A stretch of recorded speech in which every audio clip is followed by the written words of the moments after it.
भूस्खलन ने पूरे देश को हिलाकर रख दिया है। जानकारी के मुताबिक वायनाड भूस्खलन त्रासदी से मरने वालों की संख्या 163 से ज्यादा पहुंच गई है। लेकिन क्या आप जानते हैं कि वायनाड में भूस्खलन क्यों हुआ और इसका अरब सागर के बढ़ते तापमान से क्या कनेक्शन है? आज हम आपको बताएंगे कि अरब सागर से बढ़ते तापमान के कारण कैसे वायनाड में भूस्खलन हुआ था। केरल के वायनाड जिले में भारी बारिश के कारण भयानक भूस्खलन हुआ है।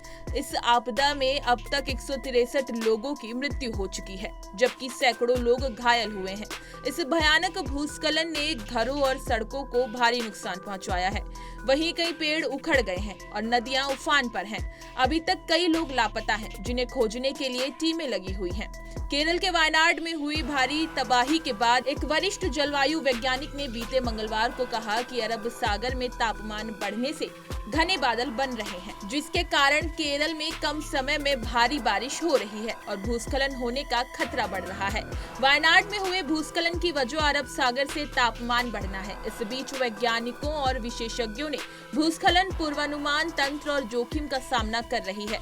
आबादी के लिए सुरक्षित आवासीय इकाइयों के निर्माण का आह्वान किया है। कोचीन विज्ञान एवं प्रौद्योगिकी संस्थान के वायुमंडलीय रडार अनुसंधान आधुनिक केंद्र के निदेशक एस अभिलाष ने कहा कि सक्रिय मानसूनी अपतटीय निम्न दाब क्षेत्र के कारण वायनाड, कालीकट, कासरगोड, कन्नूर और मलप्पुरम जिलों में भारी बारिश हो रही है, जिसके कारण पिछले 2 सप्ताह से पूरा कोंकण क्षेत्र प्रभावित हो रहा है। उन्होंने बताया कि 2 सप्ताह की वर्षा के बाद मिट्टी भुरभुरी हो गई है। वैज्ञानिकों ने कहा कि अरब सागर में तट पर एक गहरी मेसोस्केल मेघ प्रणाली का निर्माण हुआ है और इसके कारण वायनाड समेत कई जगह बहुत भारी बारिश हुई है और इसके परिणाम स्वरूप भूस्खलन हुआ है। वैज्ञानिक अभिलाष ने कहा कि बादल बहुत घने थे, ठीक वैसे ही जैसे 2019 में केरल में आई बाढ़ के दौरान नजर आए थे। उन्होंने कहा कि वैज्ञानिकों को दक्षिण पूर्व अरब सागर के ऊपर बहुत घने बादल बनने की जानकारी मिली है। उन्होंने साथ ही ये भी कहा कि कभी-कभी ये प्रणालियां स्थल क्षेत्र में प्रवेश कर जाती हैं और 2019 में भी ऐसा ही हुआ था,